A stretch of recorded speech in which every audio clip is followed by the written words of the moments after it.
अध्याय 8 कविता के बहाने बात सीधी थी पर। दो कविताएं हैं इसमें। पहली है कविता के बहाने, दूसरी है बात सीधी थी पर। दोनों के रचयिता हैं कुंवर नारायण। कुंवर नारायण का जन्म 19 सितंबर 1927 ईस्वी को फैजाबाद यूपी में हुआ और मृत्यु 15 नवंबर 2017 को दिल्ली में हुई।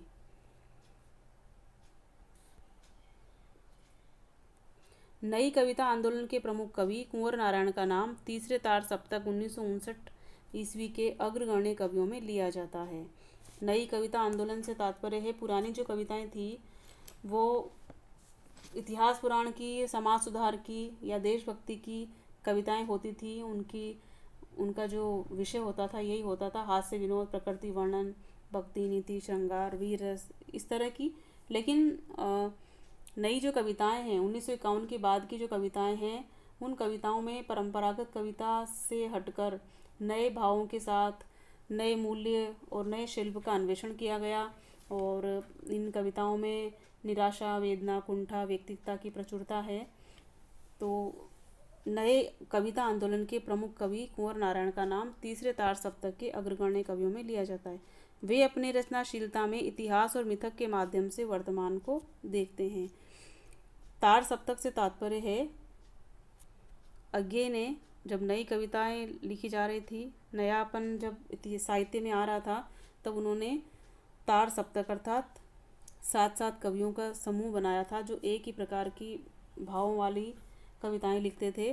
तो पहला जो तार सप्तक है उसको पहला नहीं कि तार सप्तक ही कहते हैं, तो तार सप्तक, फिर दूसरा तार सप्तक, फिर तीसरा तार सप्तक। तो तीसरे तार सप्तक के कवि हैं कुंवर नारायण। उनका रचना संसार व्यापक है। 1950 के आसपास काव्य लेखन की शुरुआत करने वाले कुंवर नारायण ने कविता के साथ साथ कहानियाँ, लेख व फिल्म समीक्षाएं भी लिखी। उनका कहना है कविता मेरे लिए कोई भावुकता की हाय हाय न होकर यथार्थ के प्रति एक प्रौढ़ प्रतिक्रिया की मार्मिक अभिव्यक्ति है। अर्थात कुंवर नारायण कहना चाहते हैं कि भावनाओं में बहकर जो कविताएं लिखी जाती है वो उसका मैं समर्थन नहीं करता हूँ। मेरे लिए कविता से तात्पर्य है यथार्थ की एक मार्मिक अभिव्यक्ति। उनके प्रमुख कविता संग्रह हैं चक्रव्यूह, परिवेश, हम तुम, अपने सामने, कोई दूसरा नहीं व इन दिनों। आत्मजयी तथा वाजश्रवा के बहाने उनके 2 खंड काव्य हैं। पहला खंड काव्य है आत्मजयी, दूसरा है वाजश्रवा के बहाने। आकारों के आसपास इनका कहानी संग्रह है। इनके अलावा आज और आज से पहले नामक समीक्षा ग्रंथ भी लिखा। इनका कहानी संग्रह का नाम है आकारों के आसपास और इनके समीक्षा ग्रंथ है आज और आज से पहले। ये इनके समीक्षा ग्रंथ का नाम है।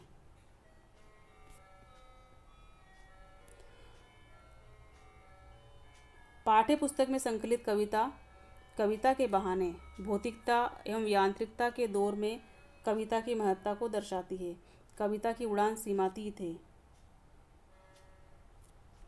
कविता का खिलना, उसकी महक भी सीमातीत है। सीमातीत अर्थात उसकी कोई सीमा नहीं है, असीमित है। बच्चों के असीम सपनों की तरह कविता का दायरा भी असीम है। जहाँ भी सृजनात्मक ऊर्जा होती है वहाँ सीमाओं के दायरे स्वतः टूट जाते हैं। दूसरी कविता बात सीधी थी पर भाषा की सहजता पर बल देती है। अर्थात कविता की जो भाषा होती है वो सहज होना चाहिए, जो लोगों को आसानी से समझ में आए। ज़्यादा घुमावदार भाषा के चक्कर में कभी कभी सीधी बात भी उलझकर अग्राह्य बन जाती है। अग्राह्य से तात्पर्य है कि वो समझ में नहीं आती है, लोग उसको छोड़ देते हैं, समझना नहीं चाहते हैं। अच्छी बात या अच्छी कविता का सृजन सही व सहज शब्द से जुड़ना ही है। तो ये दोनों कविताओं के माध्यम से कुंवर नारायण क्या कहना चाहते हैं हम समझेंगे। कविता के बहाने। कविता एक उड़ान है चिड़िया के बहाने। कविता की उड़ान भला चिड़िया क्या जाने, बाहर भीतर, इस घर उस घर, कविता के पंख लगा उड़ने के माने, चिड़िया क्या जाने। कवि कहना चाहता है कि कविता एक उड़ान है। उड़ान अर्थात कल्पना है। कविता हम कल्पना से ही बनाते हैं। चिड़िया के बहाने, बहाने अर्थात चिड़िया इसका प्रतीक है यहाँ पर। कविता की उड़ान भला चिड़िया क्या जाने, चिड़िया क्या समझेगी कि कविता कितना उड़ सकती है, कविता की उड़ान कहाँ तक हो सकती है, अर्थात कितनी कल्पना की जा सकती है कविता के लिए। बाहर भीतर अर्थात थोड़ी दूर तक, इस घर उस घर, एक घर से दूसरे घर तक। कविता के पंख लगा उड़ने के माने चिड़िया क्या जाने, माने अर्थात अर्थ। कविता पंख लगाकर कहाँ कहाँ तक उड़ सकती है, चिड़िया नहीं समझ सकती है। अर्थात कविता के पंख लगाने से तात्पर्य है कवि की कल्पना कितनी हो सकती है, इसको चिड़िया क्या जाने। यहाँ पर मानवीकरण अलंकार है, क्योंकि कविता को उड़ते हुए दिखाया है पक्षियों की तरह, जबकि हम जानते हैं कविता निर्जीव है, अमूर्त है, तो इसको सजीव की तरह दिखाया है, इसलिए मानवीकरण अलंकार है और लक्षणा शब्द शक्ति है। तो कवि कहना चाहता है कि कविता की उड़ान को, कवि की कल्पना को चिड़िया नहीं समझ सकती है, क्योंकि चिड़िया की जो सीमा होती है वो होती है बाहर से भीतर और एक घर से दूसरे घर तक, इतना ही उड़ सकती है। तो हम कविता की उड़ान को चिड़िया की उड़ान से तुलना नहीं कर सकते हैं। चिड़िया इस बात को कभी भी नहीं समझ सकती कि कवि की कल्पना कितनी हो सकती है। कविता पर देश काल का कोई बंधन नहीं होता। चिड़िया उड़ती अपने स्वयं के पंखों से है, लेकिन उसके उड़ान की एक सीमा है, और कविता जब कल्पना के पंखों से उड़ती है तो उसकी कोई सीमा नहीं होती है, वो कहीं भी जा सकती है।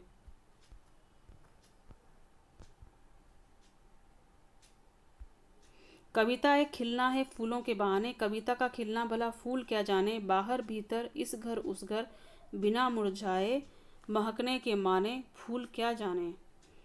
दूसरा जो यहाँ पर प्रतीक दिया है कविता को, वो दिया है फूलों से। कविता एक खिलना है, कविता खिलती है, खिलने से तात्पर्य है उसका, जैसे फूल खिलते हैं तो हमें आनंद मिलता है, इसी प्रकार से जब कविता पढ़ते हैं तो हमें आनंद मिलता है। तो कविता से जो आनंद मिलता है उसको फूल के बहाने से समझाया है कि फूलों के बहाने कविता भी का खिलना है। कविता का खिलना भला फूल क्या जाने, तो फूल क्या जानेंगे कि कविता कितना आनंद दे सकती है। बाहर भीतर इस घर उस घर, बिन मुरझाए महकने के माने। बाहर भीतर अर्थात सीमित स्थान में, और सीमित स्थान में फूल के पक्ष में, और कविता यदि खिलती है तो असीमित स्थान में, इस घर उस घर अर्थात अपने देश में और दूसरे देश में, विदेशों में। बिना मुरझाए अर्थात कविता कितनी भी पुरानी हो जाए वो कभी मुरझाती नहीं है, वो अर्थात उसका आनंद वो ही रहता है जो कविता को पहली बार लिखा या पढ़ा गया था। तो जब भी हम उसको पढ़ेंगे उतनी बार वो समान आनंद देगी। बिना मुरझाए महकने के माने, महकने अर्थात सुगंध बिखेरना, आनंदित करना। फूल क्या जाने, फूल कैसे समझेंगे, क्योंकि फूलों का महकना तो सीमित है, एक निश्चित समय तक ही महक सकते हैं, उसके बाद वो मुरझा जाते हैं। तो फूल जो होते हैं खिलने के बाद मुरझाते हैं, लेकिन कविता जब एक बार खिलती है, एक बार आनंद देती है, तो वो हमेशा ही महकती रहती है, मुरझाती नहीं है। तो कविता से क्या यहाँ पर प्रतीक फूलों के बहाने इसको समझाया गया है।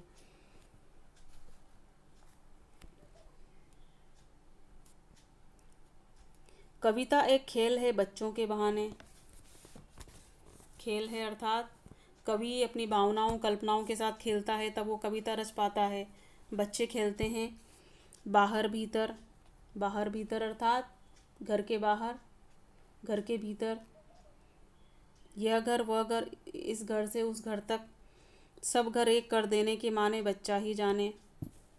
सभी घरों में समान रूप से बच्चा जो होता है वो इतना निश्चल होता है कि निष्पक्ष भाव से एक घर से दूसरे घर खेलने चला जाता है। इसी प्रकार कविता भी बिना किसी पक्षपात के सबका मनोरंजन करती है। कविता में भी कोई सीमा नहीं है कि वो किसी एक पक्ष को ही आनंद देगी।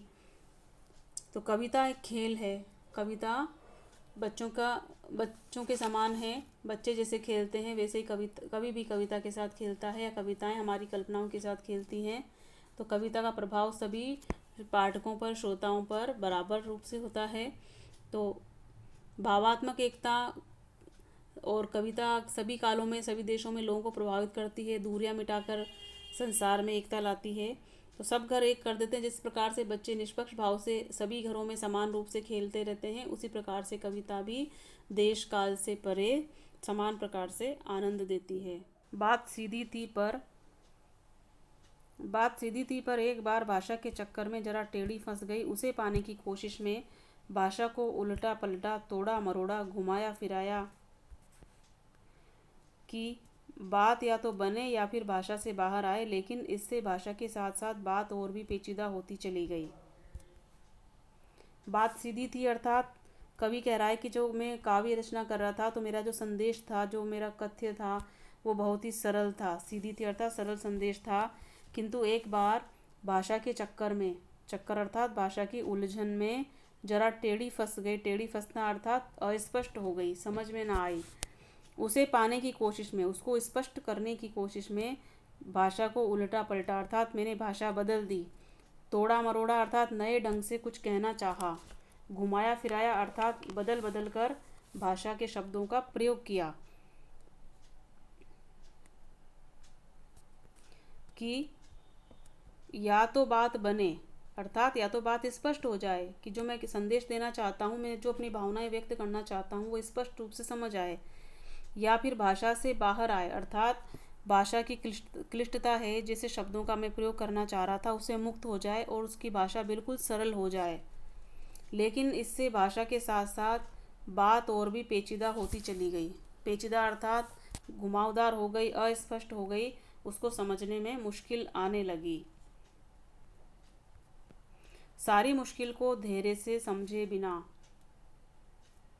अर्थात सारी मुश्किल को धैर्य से अर्थात सारी जो समस्या है, मूल समस्या, उसको मैंने धैर्य से समझे बिना ही मैं पेच को खोलने के बजाय अर्थात बात को स्पष्ट करने के बजाय बेतरह कसता चला जा रहा था, बिना सोचे समझे। बेतरह का मतलब था बिना सोचे समझे, उसमें नए नए शब्दों का प्रयोग करता जा रहा था, कसता चला जा रहा था, नए नए जटिल शब्दों का प्रयोग करता जा रहा था कि मेरी कविता की जो भाषा है वो प्रभावशाली बने।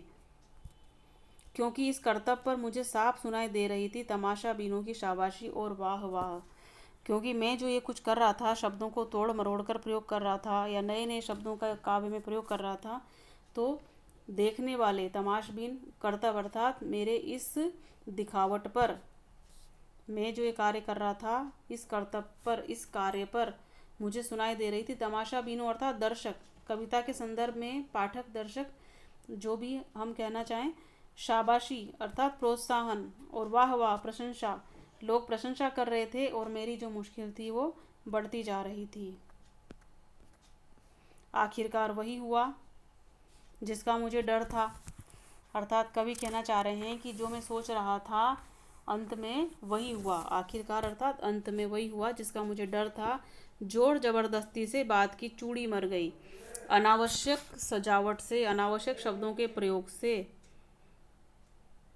बात की चूड़ी मर गई, अर्थात बात जो कहना चाह रहा था उसका प्रभाव ही खत्म हो गया और वो भाषा में बेकार घूमने लगी और वो बेअसर हो गई। बात की चूड़ी मरना अर्थात बात रूपी चूड़ी, रूपक अलंकार है यहाँ पर, और कविता इस वाले पद में पूरा सांग रूपक है। हार कर मैंने उसे कील की तरह उसी जगह ठोक दिया। हार कर अर्थात कोई उपाय नहीं समझ आया मुझे, मैंने हार मान ली, निरुपाय होकर मैंने उसे कील की तरह, उपमा अलंकार है यहाँ पर, की तरह, कील की तरह अर्थात बेढंग तरीके से, जैसे कील को हम ठोकते हैं तो जोर जोर से उसको पीटते हैं, उसी प्रकार से मैंने उसे निरुपाय होकर बिना किसी तरीके के बेढंग तरीके से ठोक दिया, अर्थात उसी जगह प्रकाशित कर दिया। उसी तरह से जैसी मैंने कविता लिखी थी जिस पर मुझे वाही वाही मिल रही थी उसको मैंने प्रकाशित कर दिया, ठोक दिया, अर्थात मैंने उसको वैसा का वैसा ही प्रकाशित कर दिया। ऊपर से ठीक ठाक पर अंदर से न तो उसमें कसाव था न ताकत। ऊपर से वो सही दिख रही थी, मेरी कविता बिल्कुल सही लग रही थी, बाहरी रूप में अच्छी दिख रही थी, लेकिन न तो कसाव था न ताकत थी, न तो उसमें मजबूत पकड़ थी, अर्थात उसके शब्दों में न तो मजबूत पकड़ थी न ताकत थी। ताकत अर्थात प्रभावशीलता थी, उसका पाठक और श्रोता के मन पर उतना प्रभाव नहीं हो रहा था जैसा मैं कहना चाह रहा था, जो मेरा संदेश में पहुंचाना चाह रहा था पाठक और श्रोता तक, वो नहीं पहुंच पा रहा था। बात ने जो एक शरारती बच्चे की तरह मुझसे खेल रही थी, तो जो संदेश था, जो कथ्य था, जो मेरे अंदर था, जो एक चंचल बच्चे की तरह मुझसे खेल रही थी, अर्थात मेरे साथ मजाक कर रही थी। खेलने से तात्पर्य है मजाक कर रही थी। मुझे पसीना पोंछती देख, पसीना पोंछना अर्थात जब मैंने उसको जैसा वैसा ही प्रकाशित कर दिया जैसा मैंने उसे तोड़ा मरोड़ा था, तो पसीना पोंछने से तात्पर्य है कि मेरे अंदर तो घबराहट थी कि मैं जो कहना चाह रहा था वो मैं स्पष्ट नहीं कर पाया हूँ, तो उस घबराहट को देखकर बात ने पूछा, अर्थात अंदर से जो संदेश मैं कहना चाह रहा था वो मुझसे पूछ रहा है, क्या तुमने भाषा को सहूलियत से बरतना कभी नहीं सीखा? क्या तुमने कवि होकर सुविधापूर्वक सरल भाषा में अपनी बात को कहना नहीं सीखा? बरतना अर्थात काम में लेना। क्या तुमने भाषा को सही ढंग से काम में लेना कभी नहीं सीखा? तो इस पद में यहाँ पर मानवीकरण अलंकार है, क्योंकि बात जो है वो अमूर्त है, निर्जीव है और उसको मानव की तरह, शरारती बच्चे की तरह दिखाया है, इसलिए यहाँ पर मानवीकरण अलंकार है। तो इस कविता का भावार्थ है कि कवि को कभी भी अपने भावों पर, अपने विचारों पर भाषा को हावी होने नहीं देना चाहिए। वो जो भी बात कहना चाहता है उसको सरल और स्पष्ट भाषा में गंभीर तरीके से भी व्यक्त कर सकता है, तब भी वो उतना ही प्रभावशाली बनेगी जितना वो भाषा के साथ होती है।